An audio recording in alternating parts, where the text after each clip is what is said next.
From Hollywood, it's time now for Johnny Dollar. Ralph Steedler, Johnny. Delta liability. Oh, hiya, Ralph. What's on your mind? Poetry, you Philistine. The bard's immortal words. Which words? Full Fathom-Five thy father lies. Of his bones are corals made. And those... Those are pearls that were his eyes. Yeah. What's the case, Ralph? Robbery? A pearl necklace? Life insurance. $75,000 worth of bones. Down on the bottom of the deep blue sea. Or so they say. So who say? The insured's wife. The insured's best friend. Oh, they're quite positive about it. But you're not, is that it? Johnny, if I'm going to be stuck for 75 G's, at least I ought to get the straight dope, shouldn't I? All right, I'll get it for you. Give me the who and where. It happened in Miami Beach. Check with the DA's office there. The insured was a man named William Marky. And the beneficiary? His wife, poor wretch. Oh, you're biased, Ralph. Sure, I'm paying alimony. So look it over, Johnny, and keep in touch.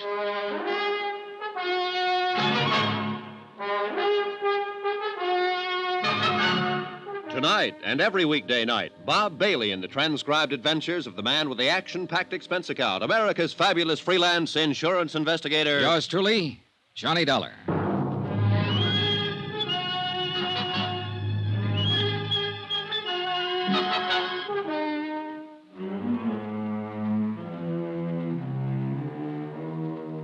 From Special Investigator Johnny Dollar to the Home Office, Delta Liability, Hartford, Connecticut. The following is an accounting of expenditures during my investigation of the Fathom-Five Matter. Item 1, $143.40. Transportation, tips, and incidentals, Hartford to Miami. Purpose of assignment, aside from a chance to get a look at the sun, to check into the death of one William Marky, or to find out if there was a death, and how it happened, and where was the body, and if not, why not, and if so, how? Or rather, to determine...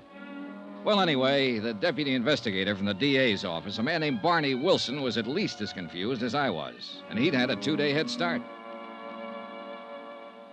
Now, we're going on the assumption, of course, that the man is dead. But legally, you understand, the fact hasn't yet been established. Meaning exactly what, Mr. Wilson? Well, it's pretty strong evidence, but no corpus delicti. Not so far, anyway.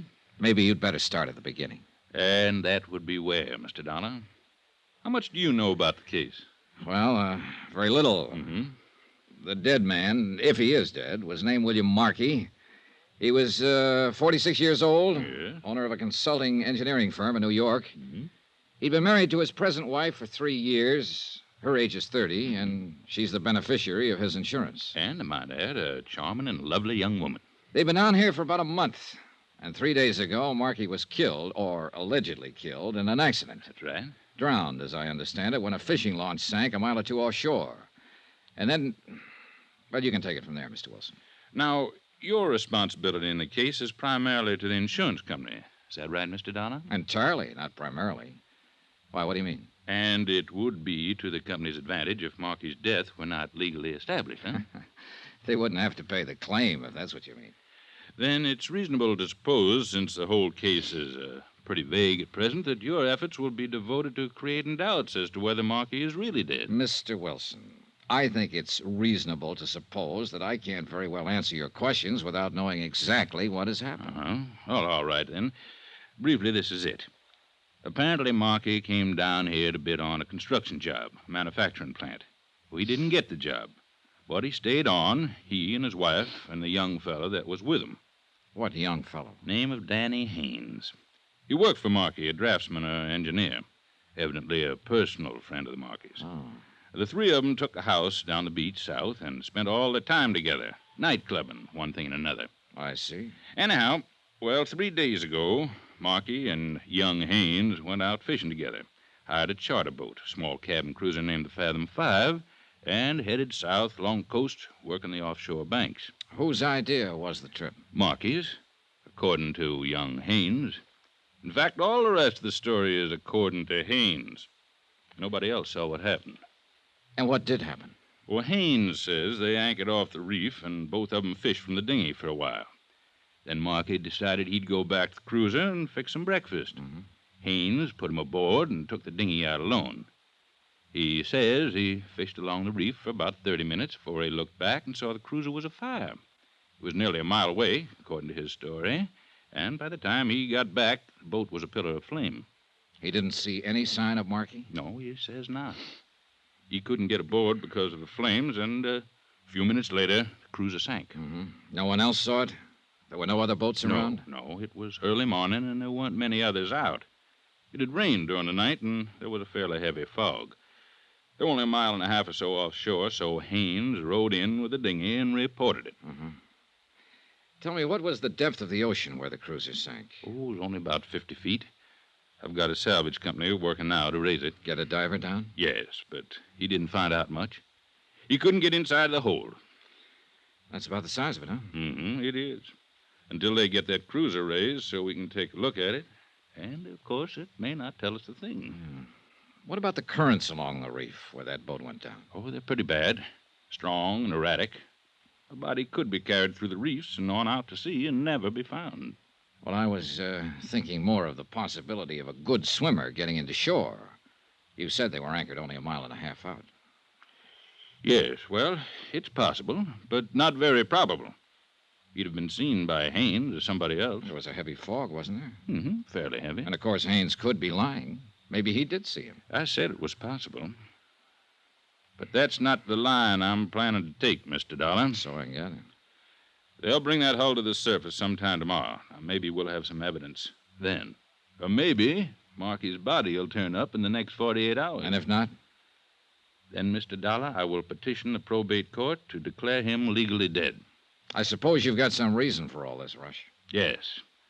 I want the fact of death established in order to file a murder charge. Danny Haynes? Who else? It's the old story, isn't it?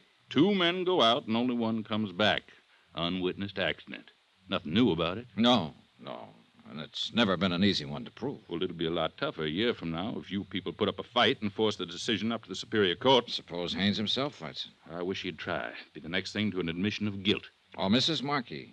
She has legal status in the case. She could do it, but she won't. Yeah, you're probably right. She wouldn't be likely to throw away $75,000. Well, I can't tell you what we'll do yet, Mr. Wilson. I'll have to look around first, talk to the people involved, get my feet on the ground. Fine. Well, you just do that. Here, I'll give you the addresses. Oh, good. Mrs. Marky is still at the beach house. Young Haynes has moved into a hotel near there. All right, thanks. Say, how did the 3 of them get along during the month they've been here? Like peas in a pod, from all appearances. Of course, what was going on behind the scenes might have been another story. It usually is. I think that's where we'll find the motive. Not that Mrs. Marky encouraged Haynes at all. She's a fine woman. I know, and she's beautiful. And this is the South. How's that? So long, Mr. Wilson. I'll keep in touch.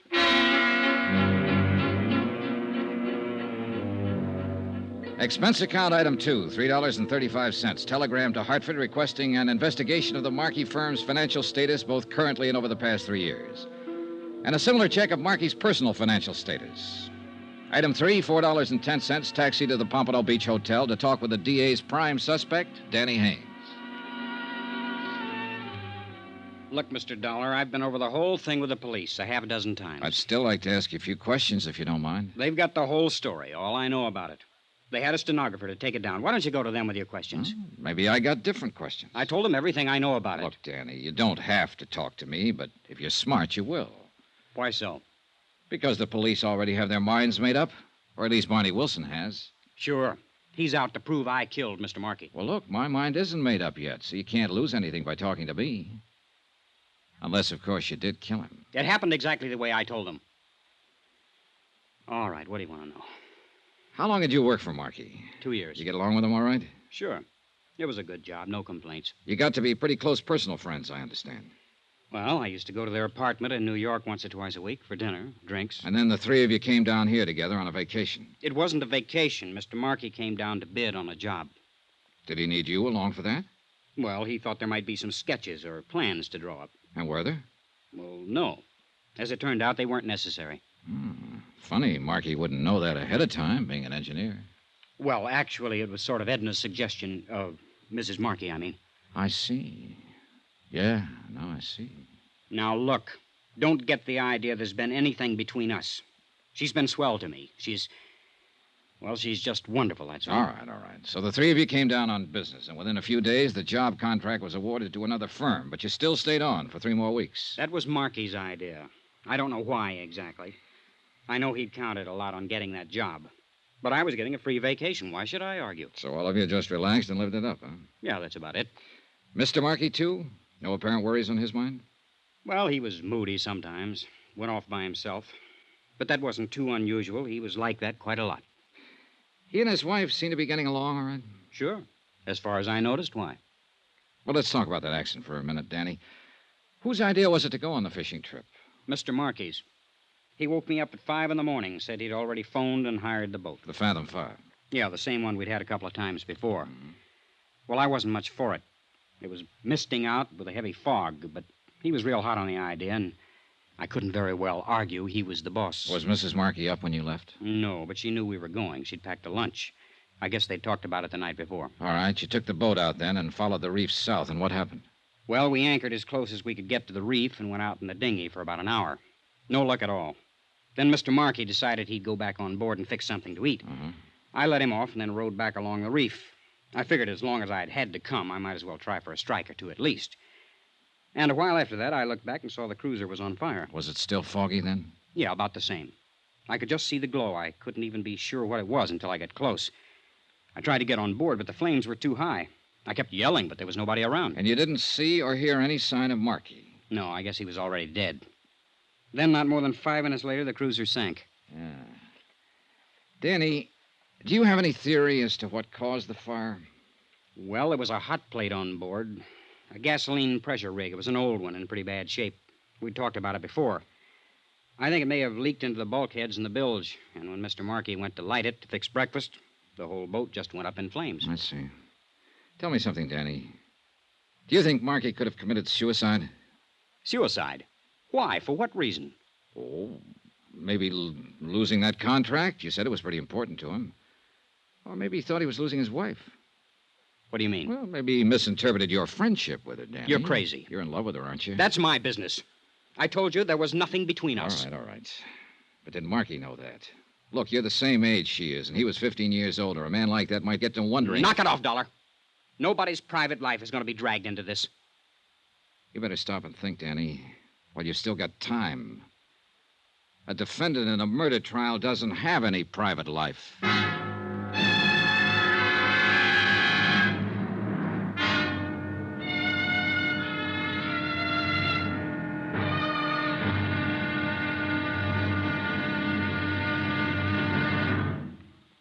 Now, here's our star to tell you about tomorrow's intriguing episode of this week's story. Tomorrow, a lady weeps, a lover curses, and a strange, grim relic is brought up from the sea. Join us, won't you? Yours truly, Johnny Dollar.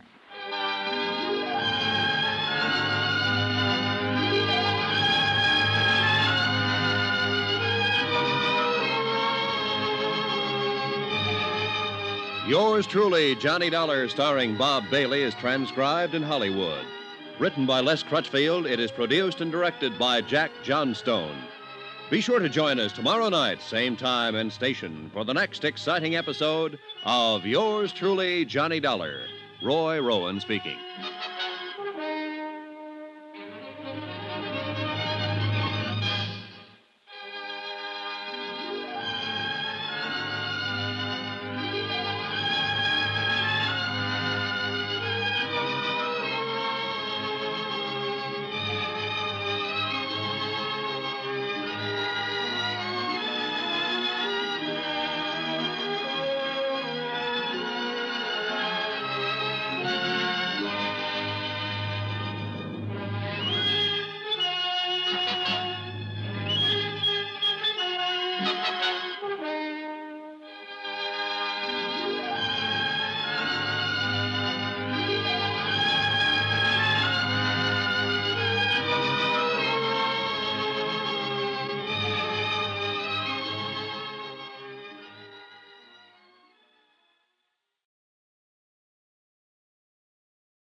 From Hollywood, it's time now for Johnny Dollar. Barney Wilson, Mr. Dollar, special deputy with the DA's office. Understand you talked to Danny Haynes. You've got a good grapevine, Mr. Wilson. Oh, tolerable. Well, what do you think? Well, I'll go about 6 to 5. He hasn't murdered anybody. Well, that's close to even money. So you're not too sure, huh? No, I'm not too sure. But then I'm not even sure yet that Marky is dead, remember? Well, maybe we can settle that question this evening. What do you mean? The salvage boys have finally got grapple lines on that boat. They figure to bring it up to the surface around 8 o'clock. I'm going out in one of the harbor launches. You'd like to come along? My company's got a 75 grand stake in this. Sure, I'd like to come along. All right. You meet me at Harbor Police Headquarters at 7:30. I'll be there. Good. I'll introduce you to the late William Marky. Somehow, I sort of doubt that, Mr. Wilson.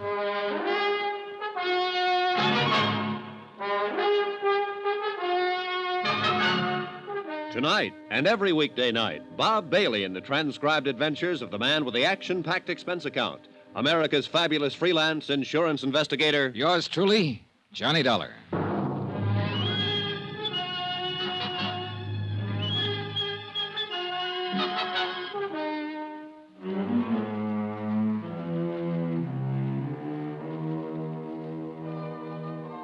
From Special Investigator Johnny Dollar to the Home Office, Delta Liability, Hartford, Connecticut. Assignment, the Fathom-Five Matter. Location, Miami, Florida. Expense account continued. Item 6, $3.85. Taxi fare to the Marky Beach House, occupied for the past 3 days now by his wife since William Marky's accidental death. According to all reports, a very beautiful woman. The reports were correct. Won't you come in, Mr. Dollar? Thank you. Come this way. I've been practically living in here in the study since... I just haven't had the heart to even look at the rest of the house. Yes, I imagine it's been quite a shock for you, Mrs. Marky. Yes, terrible. No one knows. Sit down, Mr. Dollar. Thank you. I really don't know very much about these matters. If there are papers to sign, maybe I should have a lawyer or something. No, that won't be necessary. For the present, there's nothing to sign. But aren't you with the insurance company? I'm working for them at the moment as a special investigator. Oh. I'm to supply them with a full report of your husband's accident. They have to have that before they can do anything about paying off the policy. Well, couldn't the police give you all that? And there's a Mr. Wilson, I think his name is, who's with the district I've attorney's talked to Mr. Wilson. He's cooperating in every way possible. But some of the details I have to get from you. Have you talked with Danny Haynes? Yes? Well, didn't he tell you what happened? He gave me a statement, yes. But only covering the details he actually knew about. Well, I'm sure there's nothing I can add, Mr. Dollar. I wasn't even there, as you know, of course. I know, Mrs. Marky. I'll get all of those details elsewhere. But then I don't see why you've come out here. I'd like to know a few things about your husband. Things you know better than anybody else. His actions and behavior during the last few weeks. His mental attitude. I see. You think maybe he committed suicide, is that it? I don't think anything. I'm just trying to find out. But that's what you're driving at. Suicide. It's a possibility, of course. And, of course, your company isn't liable, I suppose, if it's suicide. Oh, they'd still be liable, but only to the extent of $25,000 under the particular terms of the policy, not $75,000. I see. Is that all, Mr. Dollar? I don't think you do see. Look, I'm not claiming it was suicide. I have no reason to think it was. But these questions are going to be raised by the claims board when they meet to consider settlement. And they're not going to pay out any money until they have the answers. So that's why I'm here, Mrs. Marky, to get those answers ahead of time. Now, you can help or you can hinder. But I think you ought to realize that you'll be mainly hindering yourself. It was not suicide. Bill wasn't that kind. You didn't know him. I resent your implication, Mr. Dollar. He'd never do a thing like that. I said I have no reason to believe that he did. Please forgive me. I guess I'm sort of living in a state of shock. I'm not like this, really. Suspicious, belligerent. Well, sure, I understand, and I'm sorry to have to bother you this way, but there are certain questions... I know. These things have to be done. It's all right. Would you like a drink, Mr. Dollar? Not unless you're having one. Yes, I think I would like something. In that case, I'll have a scotch on the rocks, please. Oh, here, let me fix them. Thank you. Make mine the same. I guess it was the mention of suicide that set me off.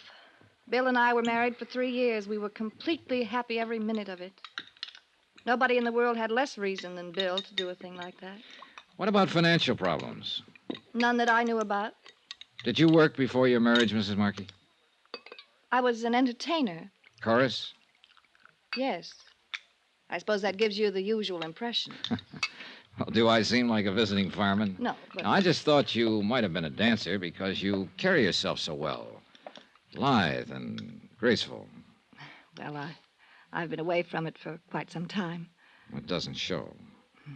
Here's your drink. Thank you. Maybe it'll help me relax a little. I think it might. Tell me, Mrs. Marky, how did your husband and young Haynes get along? Well, that should be obvious. We brought him down here with us. Had him living here in the house for a month. But I understood that was primarily your idea. Who said that? Did you suggest bringing Haynes along, or was it your husband? Well, I might have. I don't remember how it came up now, but Bill was all for it.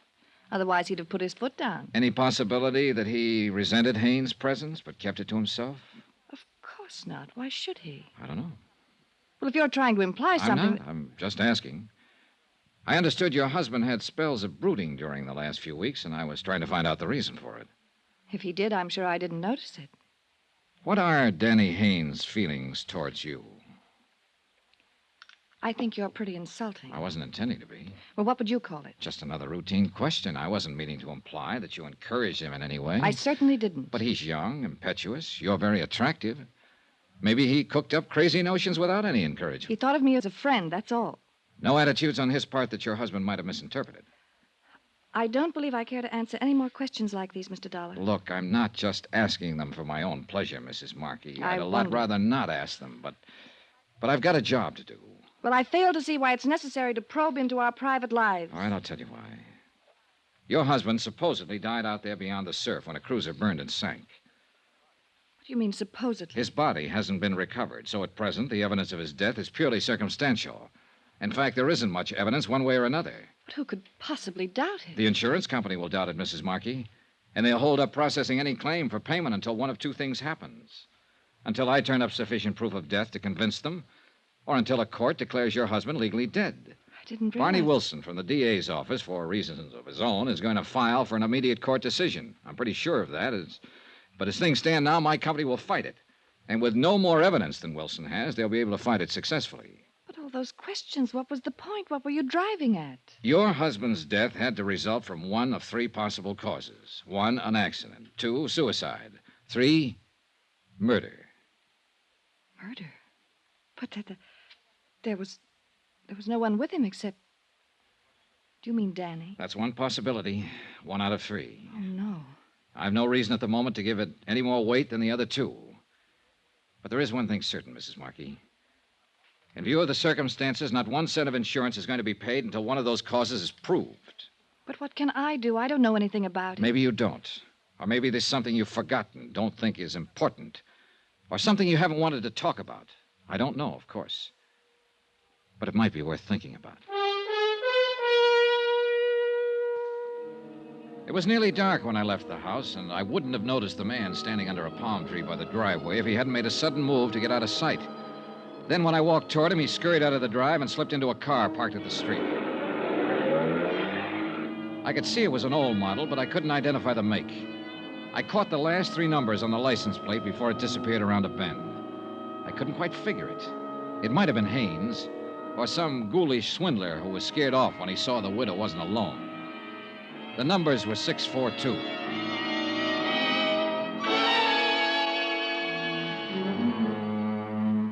Expense account item 7, $3.75. Taxi back to my hotel. Item 8, $6.25. Dinner and incidentals there.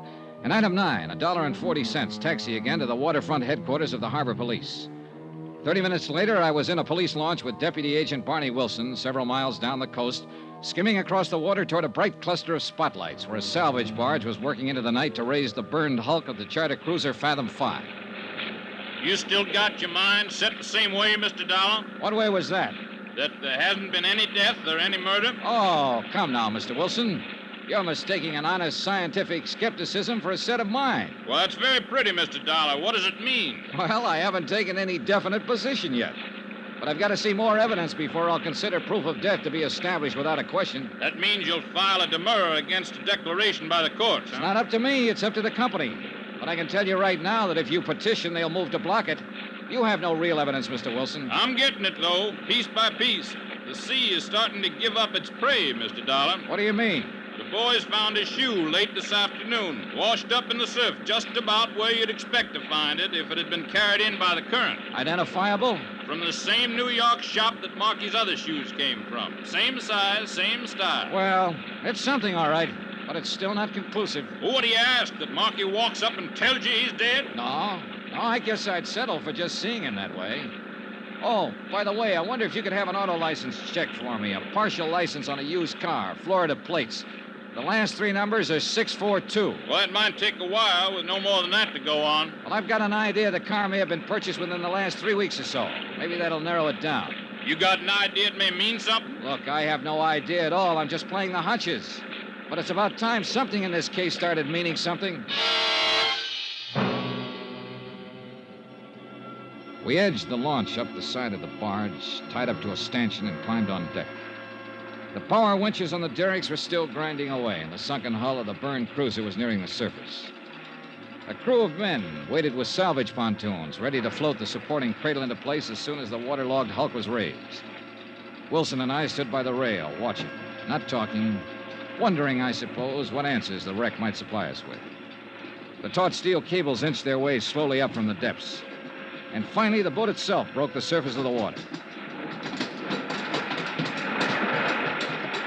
Then the men moved in with the pontoons, and other crew members dropped a suction hose into the water-filled hull and started to pump to empty.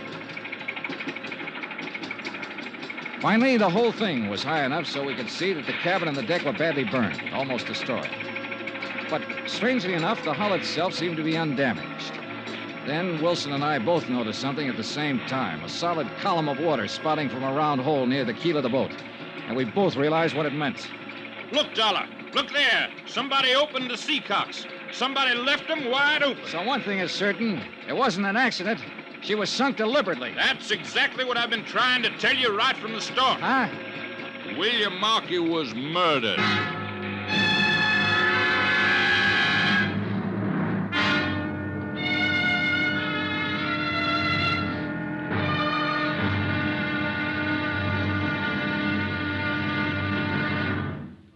Now, here's our star to tell you about tomorrow's intriguing episode of this week's story. Tomorrow, a photograph, a silver cup, a harried widow, and the dead begin to stir with life.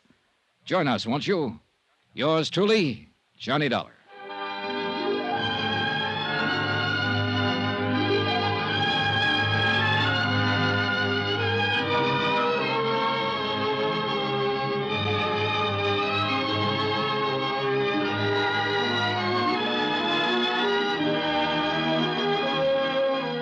Yours truly, Johnny Dollar, starring Bob Bailey, is transcribed in Hollywood. Written by Les Crutchfield, it is produced and directed by Jack Johnstone. Be sure to join us tomorrow night, same time and station, for the next exciting episode of Yours truly, Johnny Dollar.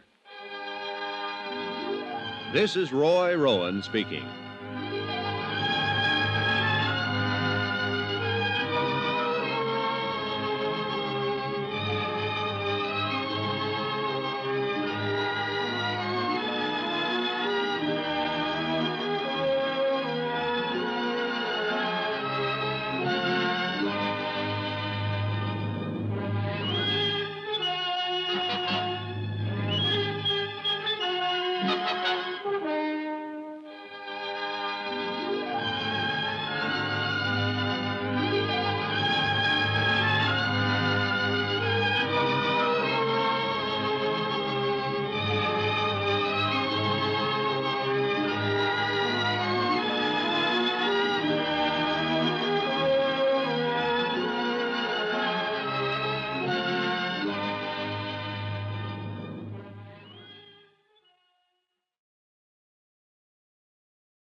From Hollywood, it's time now for Johnny Dollar. Barney Wilson, DA's office. Oh, morning, Mr. Wilson. Say, you're on an expense account, aren't you? That's right. Good, I'm not. How about buying me a lunch? You got a deal. 12 o'clock here at my hotel. Sold. Found any more shoes? No, and no bodies. Not yet, anyway. I'm amazed. Did find one thing you may be interested in, though. What's that? We got a lead on that license number you gave me last night. You were right. The car was bought from a dealer about 2 weeks ago. By whom? Somebody named John Smith over on the east side of town. That figures. Well, maybe here's something that won't. I checked the address this morning. And you know what? Sure, a vacant lot. Well, now, how the devil did you know? See you at lunch, Mr. Wilson.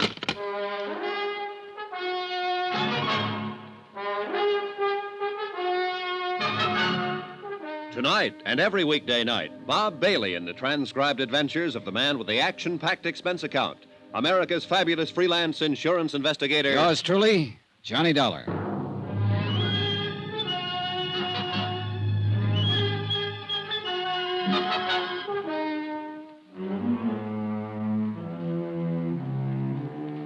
Expense account submitted by Special Investigator Johnny Dollar. Location, Miami Beach, Florida.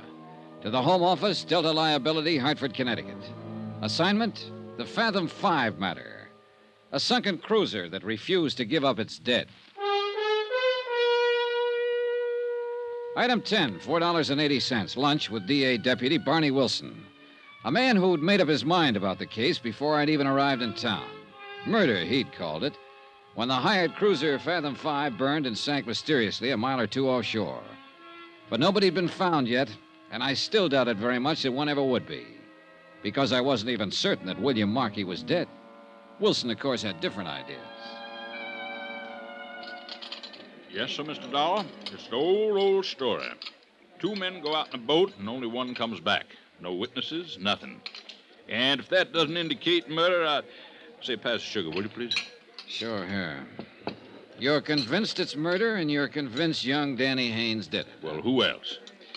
Well, now that would be a fine argument to advance in court, wouldn't it? Sure. Certain conviction, simply because you can't produce any other suspect. Wilson, I don't think there's been any murder at all. Now, you can pass me the sugar. All right.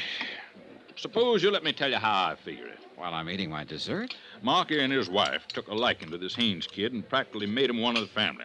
And right there was their mistake. It usually is. Because Haynes started getting ideas about his boss's wife. You have to admit Mrs. Marky is a mighty pretty woman. Who could deny it? She's Haynes' own age, and her husband was older. So the kid in that bird brain of his figured he had it all tagged. Figured she actually went for him. I think he probably started bothering her, making a nuisance out of himself. And I'll lay you odds she'll admit he did, once she's convinced he's guilty. Well, I got a sneaking hunch you may be right on that. Oh, thank you. So what happened? Marky finally noticed the kid was getting a little out of line. Probably didn't even take it seriously at first, but eventually he must have decided he'd better get Haynes straightened out. So, you took him out on that fishing boat in order to talk to him alone, is that it? Now you're with a dollar. But the thing backfired. Haynes probably got mad, maybe started a fight, knocked Marky out, and that gave him his big idea. Spur of the moment, huh? Yes, sir. Now, with the boss out of the way, he'd have a clear field with the widow. So he threw Marky overboard, set fire to the cruiser, opened the sea cock so it would be sure and sink, and then rowed away in the dinghy. And how could he be sure the body wouldn't be found, washed ashore by the currents? Oh, he couldn't be sure. But what if it was? There was a heavy fog. Nobody saw what happened. He knew it'd be mighty tough to prove anything on him. Oh, brother, that's an understatement. As a matter of fact, it'll be impossible to prove that story. Yeah, well, once he's arrested and interrogated, I figure he'll break down and tell us the whole thing. Not unless he's completely simple-minded. No, you haven't even got the shadow of a case, Mr. Wilson. All you've got is a wild theory that doesn't even fit the facts. You got a better theory, I suppose. I think so. And would it be the kind that would take your company off the hook on that $75,000 life insurance policy? Now, by coincidence, it just so happens that it would. In fact, that insurance policy is the key to the whole thing. Uh-huh. I sort of thought you might say that. I didn't have any pet theory at first, but I do now. I'm pretty sure this thing is an out-and-out insurance fraud, and Danny Haynes is being used as the fall guy. Oh, do tell. And what are you finding for evidence, Mr. Dollar? Oh, a lot of little things that are sort of starting to add up. For one thing, I got a long telegram this morning from a firm of confidential investigators in New York. I forwarded a request through Hartford yesterday. Yeah, they turned up quite a lot on Marky. Such as? His financial status for the main thing. Oh, well, go on. Well, when he and Mrs. Marky were married 3 years ago, the firm was in first-class shape. But they've been living high, living up his capital. If he got that contract he came down here after, it might have pulled him through, but he didn't get it. Net result, he was flat broke. So what? A lot of people are broke. But not many of them have a $75,000 policy. I thought that's what you were getting at. What I am getting at is what I think happened. And I think Danny Haynes is telling the truth. I think Marky did send him off alone in that dinghy. Then Marky fired the boat, opened the seacocks, and while she filled up and sank, he swam ashore in the fog. And he's waiting it out somewhere now until his widow collects the insurance. Well, I don't see where you've got any more evidence than I have. Well, there's not much, I'll grant you. Not so far. But what there is adds up. I guess I'm just stupid, Dollar. All right, look. Take Mrs. Marky's attitude, for instance. She's trying hard to play the role, but it doesn't come off. Now, does she act to you like a 4-day widow? Well, she's got a lot of self-control. Oh, I'll say she has. I tried to goad her yesterday when I talked to her, came right out and practically insulted her. And how did she react? Never took her eyes off that main chance, the $75,000. Well, you know, it's not exactly unheard of for a widow not to mind too much being a widow. Oh, no. That's not the impression she gives. She's tense enough, nervous as a cat. But it's not because of grief or any feeling of relief either. It's because she's afraid she might say the wrong thing and let her foot slip. Well, everybody's got a right to their own opinion. Another thing is that Marky's body hasn't turned up. Now, I talked to the harbor master this morning. He knows the currents along this coast backwards and forwards. He says it's the only one chance in 100 that Marky's body would have been carried out through the reef instead of thrown up on the beach about where you found that shoe. So this is the one time in 100. That was a mighty fine lunch, Mr. Dollar. We're going to fight you, Mr. Wilson, if you petition the court to declare Marky legally dead. Yes, I sort of figured you would. Hensley and Davis phoned me this morning and said you'd retain them as counsel. That's right. Well, I've been fought before. Expense account item 11, 10 cents. Phone call to Edna Marky, widow of the allegedly deceased and beneficiary of his insurance policy. Hello? Mrs. Marky? Yes? This is Johnny Dollar. Oh, I didn't recognize your voice. I wonder if I could ask a favor of you. Well, if it's something I can... I'd like to borrow a photograph of your late husband for a few hours. Well... I'll take good care of it and make sure it gets back to you. Well, the fact is I really don't have one. Oh, well, you must have forgotten. I noticed one yesterday afternoon on the mantel in your study. Well, I meant not a good one. Well, that one will do fine, and thanks a lot. Has something new come up, Mr. Dollar? Yes, you might say that. I'll send a messenger out to pick it up. Goodbye, Mrs. Marky. Item 12, $3.80, messenger service. Item 13, $1.90, taxi fare to the used car lot of one Truthful Tom, the dealer who'd sold a car to a man named John Smith. A car that had departed suddenly from the vicinity of the Marky Beach House when its driver saw me come out of the house. I wasn't too sure whether Tom was truthful or not, but one thing was certain. He was typical. I notice you looking at that little gray job, friend, and I say to myself, Truthful Tom, don't you go trying to get the best of that lad, because he's walked right in here and spotted the best doggone buy on the lot before he's even turned around. Well, I wasn't really thinking of buying it. Friend, with the price I'll make you on that car, you can't afford not to buy it. No, I'm not really in the market. It's an economic society, friend. We're all in the market when the price is right. No, I just happened to notice that it looked like the car a friend of mine had stolen a few weeks ago. My dear friend, I'll make you... Did you say stolen? Oh, it may not be the same one, of course. I've got papers on that car. I've got papers on every last car on this lot. Did you have papers on the one you sold to John Smith 2 weeks ago? If he says I didn't, he's a liar. Now, wait a minute, mister. And I can get a dozen witnesses to prove it. You remember him, then? Well, do you? Remember who? Look, I'm a special investigator for the Delta liability. It's a frame-up, that's all it is. Whoever it is says they got a hot car deal on this lot is lying. Truthful Tom never turned a dishonest penny in his whole doggone life. Good, then we'll forget it. And any low-down rat that says I did's a two-legged snake, and I... What'd you say? I don't care anything about your deals. I'm trying to locate a fellow who bought a car from you. Well, friend, that puts a different light on it. John Smith, you said? That's the name he used. I can't say I recollect anybody by that name. Here's a copy of the title registry on the car. Now, let's see now. 6842, dark green... Oh, that was that old clunker that...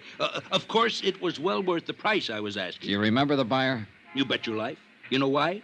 Because he paid cash. Not a check, cash. I mean the real long green Missoula. Would you recognize a photograph of him? Well, I might if... Oh, is this it?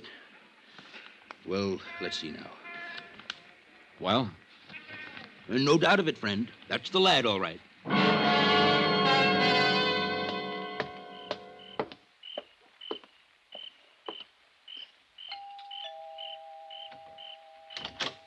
Good evening, Mrs. Marky. Mr. Dollar. I brought back the photograph of your husband. Oh, there wasn't that much hurry about it. Did it help any? Quite a bit. Do you mind if I come in? Well, all right, of course. Thank you. You know, I've been trying to think all day long what you could possibly want with that picture. I still can't imagine. You can't, huh? Sit down, Mr. Dollar. Thanks. It's a terrible picture, of course. That's why I hesitated about giving it to you. Doesn't look a thing like him. It looked enough like him, Mrs. Marky. Enough like him? I don't think I know what you mean.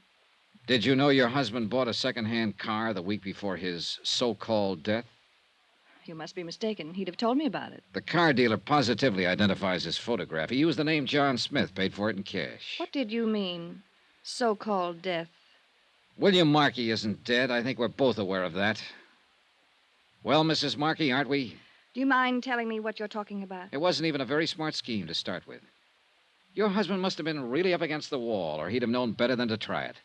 But I suppose he thought he had to in order to hang on to you. I imagine you're pretty expensive to support. I think you'd better leave right now. Actually, it would serve you both right if I did. But I decided to give you a chance. I came here to let you know exactly where you stand. And where is that, if I may ask? One step away from prison. Take that step, and you're in up to your necks, you and your husband both. What step? So far, we have no case against you for attempted fraud because you haven't filed a claim yet. But take my advice, Mrs. Marky, don't file one, because the minute you do, we're going to hit you with both barrels. You've got some pretty crazy ideas, haven't you? You've had fair warning. I've had one of the biggest bluffs I've ever heard about. Why, you people would do anything, wouldn't you, to keep from paying off on a policy? Better talk it over with your husband before you do anything foolish. My husband is dead, Mr. Dollar. No one but you even doubts it. I'm a cynic. How much proof does it take to bring you to your senses? Mrs. Marky, as this case stands right now, there's only one way you could convince me that William Marky is not alive. Show me his dead body.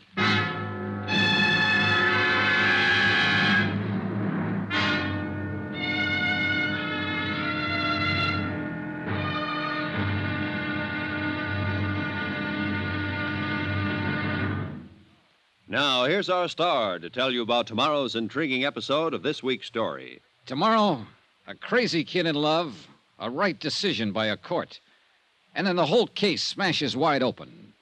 Join us, won't you? Yours truly, Johnny Dollar.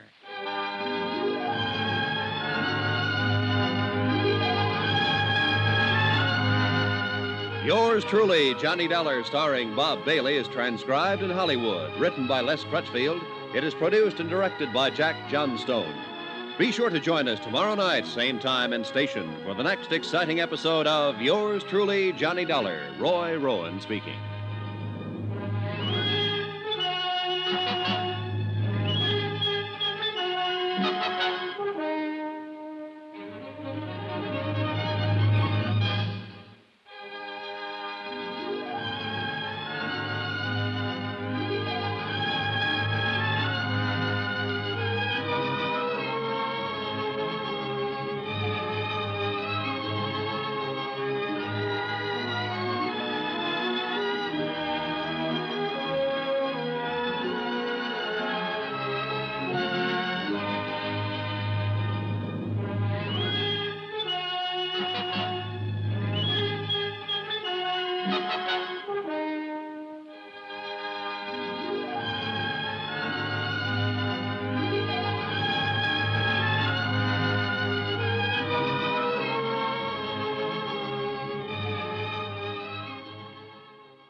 From Hollywood, it's time now for...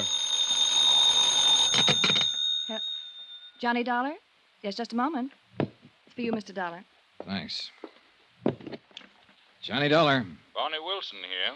Your hotel told me where to locate you. I'd rather you located that car. All the police agencies in the state have the license number and description. It'll turn up. Well, the sooner the better. It'll take more than a car to prove William Marky is still alive. The dealer who sold it to him identified his photograph. All right, but he bought the car 2 weeks ago. We know he was alive at that time. In case you've forgotten, Mr. Dollar, the Fathom-Five sank only 4 days ago. That's when Marky was murdered. Okay. We're not going to settle it by arguing. That's why I phoned. It's going to be settled tomorrow morning. You've petitioned for a hearing? 10 o'clock in Judge Campbell's chambers. You're making a mistake. See you in court, Mr. Dollar.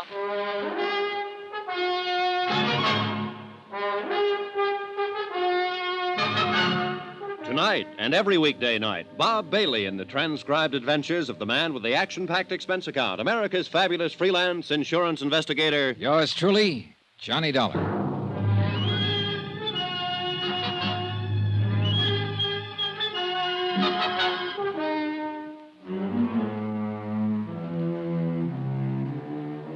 From Special Investigator Johnny Dollar, location Miami Beach, to the Home Office, Delta Liability, Hartford, Connecticut. Assignment, the Fathom-Five Matter. The case of a cruiser mysteriously sunk off the Florida coast. I phoned the insurance company's legal counsel and told him that Wilson had petitioned a hearing to have William Marky declared legally dead. Then I rejoined Mrs. Marky in the study. She was tense and on edge, pacing the floor and smoking nervously. I watched her a moment without saying anything, fully aware of her beauty and appeal, and fully convinced also that she and her missing husband were trying to swindle my company out of $75,000 in life insurance. I felt a little sorry for Marky. She must have been a pretty expensive luxury for a man who was going broke. But then I stopped feeling sorry. I remembered that they'd tried to set up young Danny Haynes as the fall guy for murder. Well, why don't you go ahead and say it? Say what? Whatever it is you're thinking. I thought I'd already said it, and pretty bluntly, too. You made some wild accusations. Not so wild. I've got some fairly solid facts to back them up. Apparently the DA's office doesn't agree with you. Wasn't that Mr. Wilson on the phone? That's right. And didn't he say he would ask the court to declare my husband legally dead? He's going to try to, but we'll stop him cold. He hasn't got a leg to stand on. Well, that's what you're hired for, isn't it? To find some technicality so they can get out of paying off on a policy? Attempted fraud isn't exactly a technicality, Mrs. Marky. Now I'll repeat that advice I just gave you. Get in touch with your husband, tell him the scheme is off, it won't work. And don't file a claim for that life insurance. You'd like that, wouldn't you? You'd just love to bluff me out of $75,000. No, I just kind of hate to see you go to prison, that's all. And that's exactly what is going to happen if you file that claim.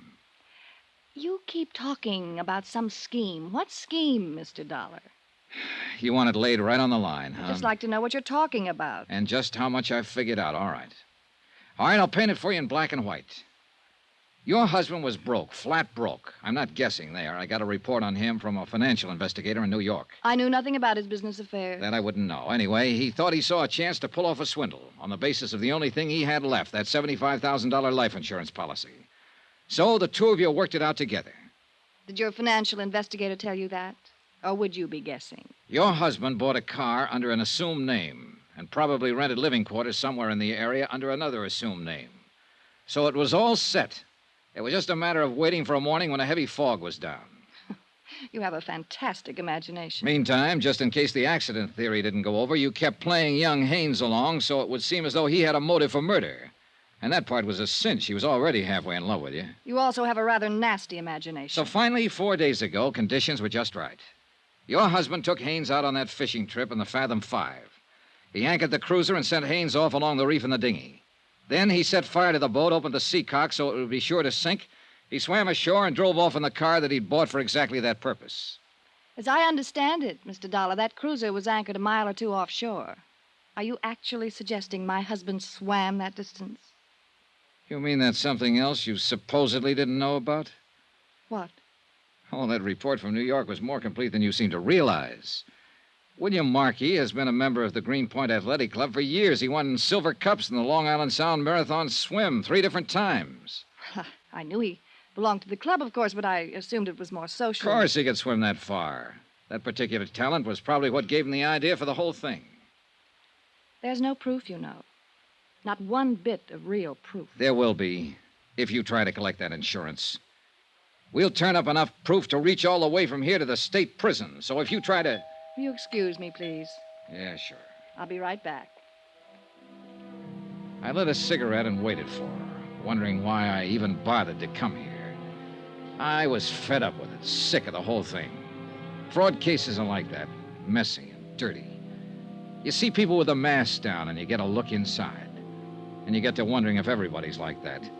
Wondering if you'd be like that yourself, maybe, if the price were right. And if you are, you hope you never find it out. All I wanted at the moment was to leave the house, wind the thing up, and get out of town. I'm sorry, Mr. Dollar. It was somebody looking for an address. I mean, they had a wrong address. I see. Well, I think we at least understand each other now. Yeah, I'm sure we do. And I can say only one thing. You're wrong. You're completely and absolutely wrong. Maybe. I wish you weren't. I wish my husband were still alive, even under the circumstances you believe. Maybe I wouldn't be on the verge of a nervous breakdown, trying to hold on to my sanity.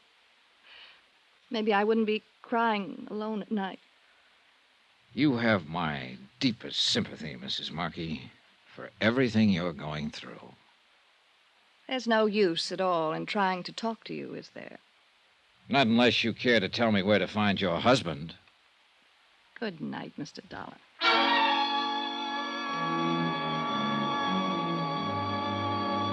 I left the house and turned down the dark road toward the Pompano Beach Hotel. I'd planned to pick up a taxi there, but after that unknown visitor came to Mrs. Marky's door, I'd made a slight change in the plans. Whoever it was hadn't been a stranger, that I was sure of.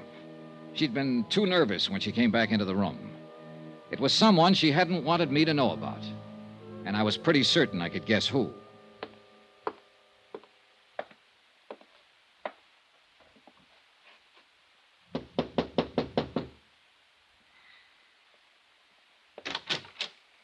Evening, Mr. Haynes. What?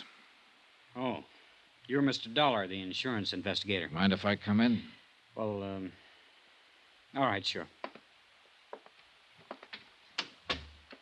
You, weren't asleep, were you? No, I was just reading. Been here all evening? Yeah, sure, I've been here. Why? You haven't been out in the last half hour? I said I'd been here all evening. You weren't down the road at the Marky place a few minutes ago? No, I wasn't. Now, look, I've answered just about all the questions I'm going to you or to anybody else. So what are you trying to get at? What's the point? All right, forget it, Danny. Sure, forget it. It looks like you're out to try the same thing Wilson's doing, trying to tag me on a murder rap. And you're trying to drag Edna into it, Mrs. Marky. Oh, she told me how you talked to her last night. And I suppose you've been over there again this evening. Oh, relax, Danny. I'll tell you one thing right now. You better leave her alone and stop trying to push her around. She doesn't deserve it. She's had too much of that kind of stuff as it is. Oh? From whom, Danny? From Marky, that's from whom. She tell you that? I suppose you'll claim she's lying. You think everybody is lying. But you don't know her like I do. She's a sweet kid, Dollar, and she's had a raw deal out of life. Such as? Marky. The way he treated her, things he made her do. Oh, not when anybody would see it. Pin it on him. He was too smart for that. But she told me about it. And there were plenty of times I could hardly keep from smashing him in the face. Oh, brother, she's got you really set up good. What do you mean by that?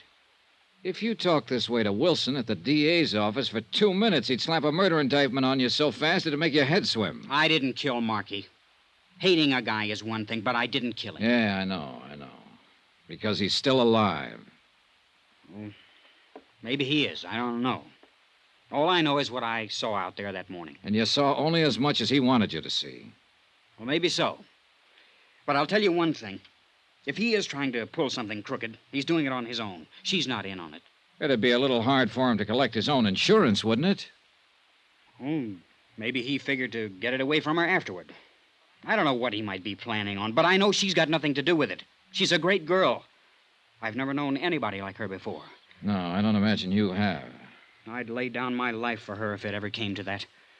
And I imagine that's exactly what they were counting on. Good night, Danny.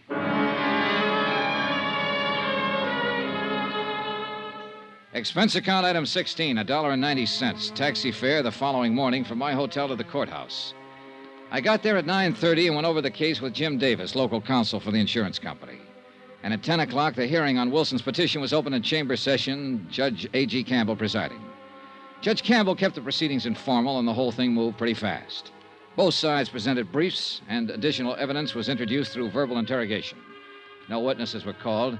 By 10:30, the cases for both sides had been completed.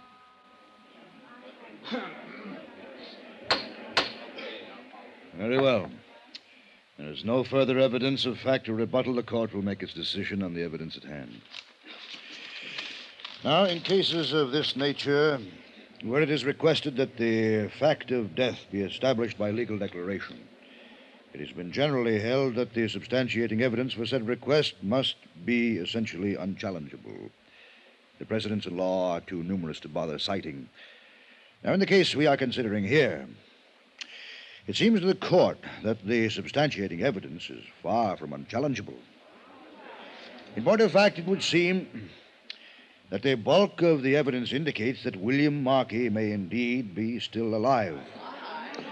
Now, the court would be powerless to act even in the face of a reasonable doubt.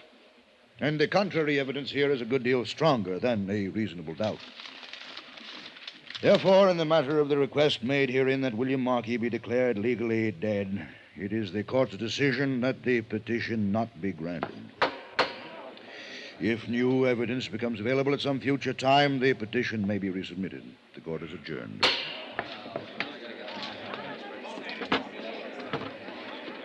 Well, looks like you won, Mr. Dollar. I told you what would happen. I sure do hate to see that kid get away with murder. Oh, forget it. Marky is walking around somewhere just as alive as you or I. Well, we've all got a right to our opinions, Mr. Dollar. I say he's floating around out there in the Atlantic somewhere. That's what he meant for us to think. Maybe so, but Pardon me, Mr. Wilson. A message was phoned in for you, but they wouldn't let me in the courtroom. Oh, thank you, old man. Will you excuse me, Mr. Dollar? Sure. Go ahead and read it. The minute I step out of that office, somebody's bound to start calling.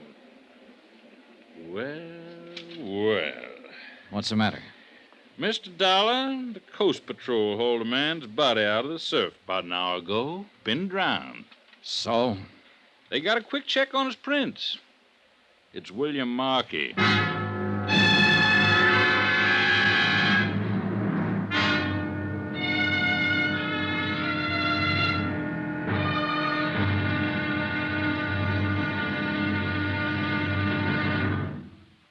Now, here's our star to tell you about the final intriguing episode of this week's story. Tomorrow, a dead man tells a tale, but not the tale he was meant to tell, and thereby hangs the wind-up. Join us, won't you? Yours truly, Johnny Dollar.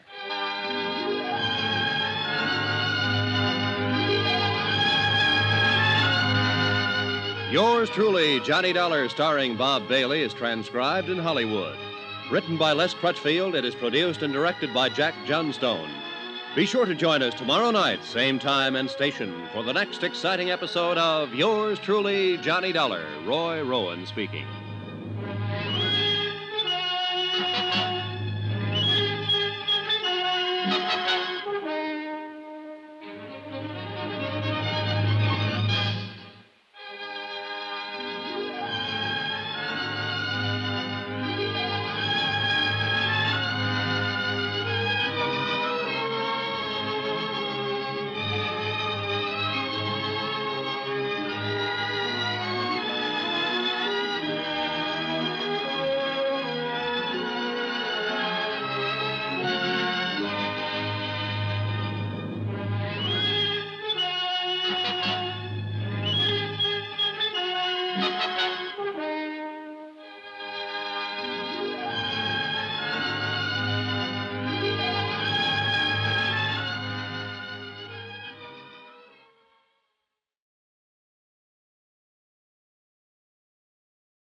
From Hollywood, it's time now for Johnny Dollar. Barney Wilson here. All right, Mr. Wilson, I'm braced. Rub it in. Well, you were a little overconfident. Overconfident? Let's face it, I made a jerk of myself. After I apologize to you, I've got to crawl out there and apologize to Mrs. Marky. I wouldn't be too hasty about it. I've been putting it off for the last 2 hours. After the way I talked to her, I'd rather walk into a cage of lions than face her again. But I thought her husband was alive, and I thought she knew it. Then your boys have to go and pull his body out of the surf. Well, that's why I called. I had a tag for an out-and-out insurance fraud. Mr. Dollar, the way it looks right now, I don't know what it is. It was probably murder. What else? Look, if you want to lose your mind, you come on over here to the morgue. Why? What do you mean? Mr. Dollar, I've been a detective for 20 years, but I've never hit one before that was as crazy as this.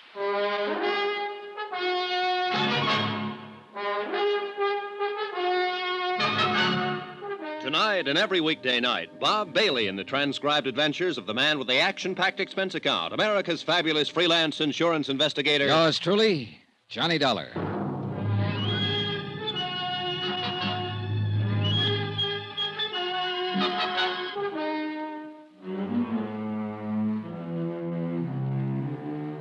From Special Investigator Johnny Dollar, location Miami Beach. To the Home Office, Delta Liability, Hartford, Connecticut. Assignment, the Fathom-Five Matter. It happened to involve a $75,000 insurance policy. Item 17, $1.60, taxi from my hotel to the county morgue. I couldn't figure what Wilson meant. When the cruiser Fathom-Five burned and sank and William Marky's body wasn't found, I thought I'd spotted an attempted insurance swindle. I'd even warned Mrs. Marky not to try to file a claim. And then, a few hours ago, Marky's drowned body had been washed up on the beach. Wilson should be happy. He'd been proven right. But instead, he'd sounded more mixed up and uncertain than he'd been before.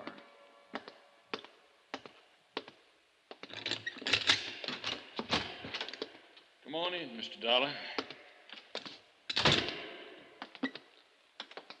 You know, you don't pick the pleasantest places in the world to hold conferences. I thought you might want to take a look at him. Though I'll be eternally blasted if I know what anybody could tell by looking. Well, there's the lad who's given us all the trouble, Mr. Dollar. William Marky, number 423. I never thought I'd see him here. I told Mrs. Marky that the only thing that would convince me he wasn't alive would be to see his body. All right, I'm convinced. And I'll never try to outguess an ocean current again. Everything seemed to add up to... Oh, now, wait a minute. I wondered how long it'd be before you noticed. Doesn't make sense. Like I said on the phone, this one is crazy. This was pulled out of the surf this morning? Right. And the cruiser sank 5 days ago. That's when Marky supposedly drowned. You're on the beam, Mr. Dollar. This body hasn't been in the ocean for 5 days. You win the 4-day trip to Bermuda and a complete new wardrobe. Have you had an autopsy? Doc Morgan just finished it 20 minutes ago. That's why I called you. Doc wouldn't stick around himself. You know, I think he went out to get drunk. How long does he think Marky has been dead? Not over 18 hours, since sometime last night. Looks like we were both right, for whatever good it is. He was alive after the sinking, just like you claimed, and now he's dead, just like I claimed. What was the cause of death? Drowning. Only you haven't heard the real crazy part yet. Why? What do you mean? You remember we found one of his shoes washed in a couple of days ago? Yeah? The body was wearing 2 shoes when they pulled it out. They always make one slip, don't they? A couple in this case. Huh? It's the second one that nearly pushed Doc Morgan off his rocket. What second one? Marky was drowned, all right, but not in the ocean. Huh? It was fresh water in his lungs, not seawater. Was Morgan sure? Swore by it, and then at it. That's what threw him. Yeah, I imagine. When you get an 18-hour test on a man who's supposed to have been dead for 5 days and find fresh water when it ought to be salt. Well, I guess the late Mr. Marky can't tell us much of anything else. So, where do we go from here, Mr. Dollar? Good question. You haven't found the car yet, huh? The one Marky bought under an assumed name? No, but I gave the boys an extra prod to bear down on it. Half the town force is out looking for it now. Wonder where he was hiding out for those 4 days. What I want to know is who killed him and how and why. Oh, the why is fairly easy. It's the who and how that carry the question marks. That fingerprint ID was certain, huh? There's not the slightest doubt but what this is William Marky. Oh, you're looking for an easy way out, Mr. Dollar. Yeah, I guess I am at that. Well, then it looks like our number one is the lad you've been after all along. Young Danny Haynes, huh? What do you say we go and have a talk with him?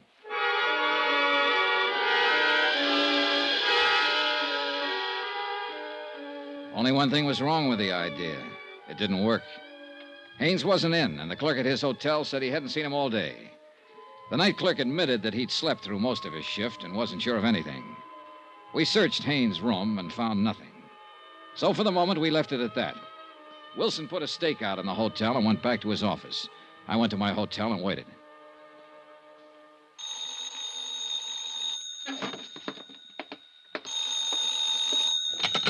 Johnny Dollar. Barney Wilson. Yeah, what's up? We finally got a break. The boys found that car. Where? Parked at the curb out on the east side of town. May have been abandoned there, or it may be where Marky was hiding out. It's in front of an apartment house. Have they checked through it yet? No, they haven't touched it. I'm leaving to go out there now. Want me to swing by and pick you up? If you don't, I'll sue you. I'll meet you out in front of the hotel. We stopped a block away and walked up to the apartment house. The car was still parked at the curb, and the plainclothesman watching it said no one had been near it. We went on inside and found the landlady, identified ourselves, and started questioning her. Luck seems to still be with us. Well, you see, most of my guests are permanent, as you might say, or at least as permanent as renters ever are. Yes, we understand. In fact, the only unit I've let in the last 2 months is number 14. That's up one flight with a pull-down bed. When did you rent that one? Well, let's see now.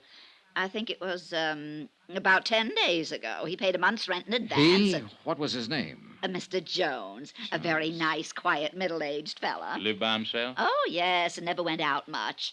After he moved in, that is. He didn't stay here for the first 4 or 5 days after he rented it. Until the night the Fathom-Five sank. When did you see Mr. Jones last? Well, it's a funny thing. He went out yesterday evening and he didn't come back at all. What kind of a car did he drive? Oh, good heavens, I don't know.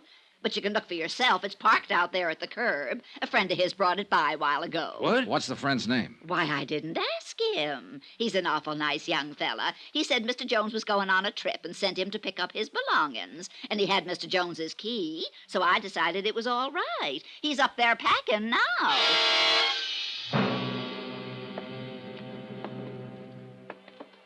12, 13.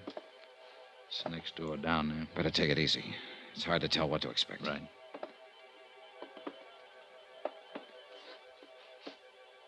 He's in there, all right. Try the knob. Easy. It's locked.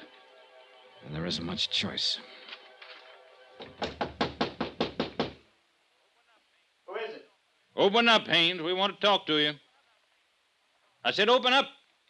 Get away from that door. Watch it, Wilson. I'm warning you, don't try to come in. Well, we know now what to expect. I'll cover the door here, Dollar. You go down and tell Dave to cover the outside windows and call in for a couple of squad cars. Right. Hey, he's going out that window. There must be a fire escape. Come on, let's hit the door.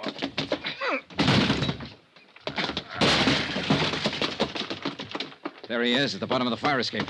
Hold it, Haynes! Stay back! All right, Haynes, it's up to you. Throw down that gun or I'll drop you. I'm sorry, kid. He's down. Yeah. That second shot was dead center. I know. I tried to hold low on him, but it jumped up on me. Well, he said he'd die for her if it came to that. It came to that.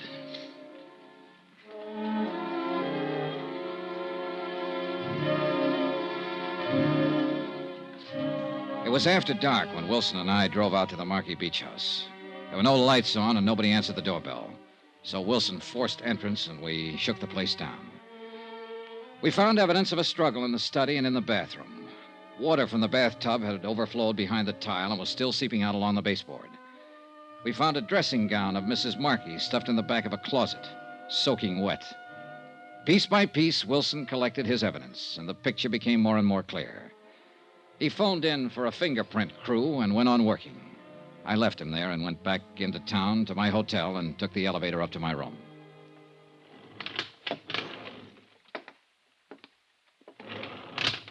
Mr. Dollar, What are you doing here? waiting for you. They've got extras out. They say the police shot Danny Haynes. I thought maybe you could tell me what it's all about. Sure. And what you mostly want to know is how much he talked before he died. Isn't that it, Mrs. Marky?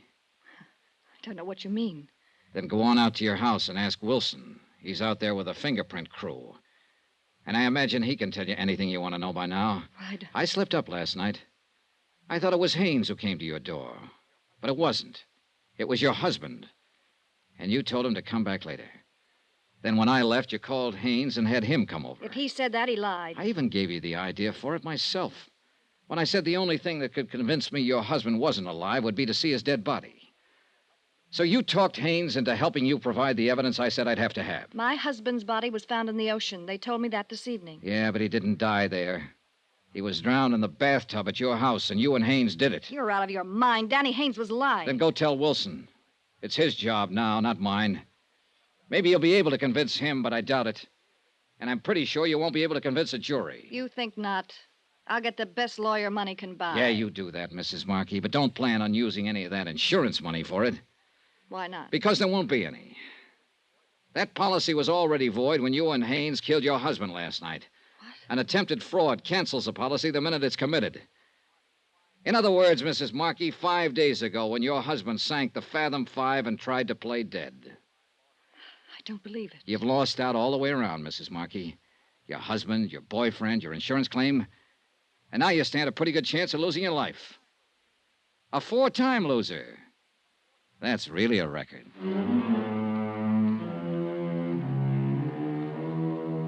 Expense account item 18, $321.60. Hotel and incidentals in Miami and transportation back to Hartford. Expense account total, $684.95. End of account, end of report. Remarks? You quoted a line of Shakespeare at the start of this case, Ralph. Full fathom 5, thy father lies. Well, you're wrong. It turns out to be the widow who lies, and lies, and lies. Yours truly, Johnny Dollar.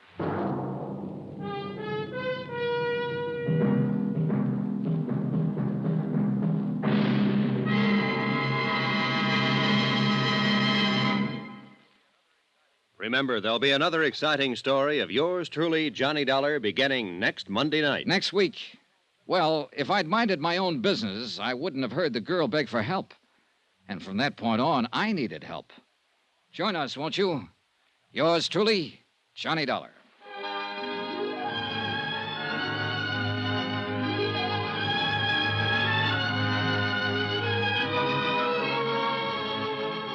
Yours truly, Johnny Dollar, starring Bob Bailey, is transcribed in Hollywood. Written by Les Crutchfield, it is produced and directed by Jack Johnstone.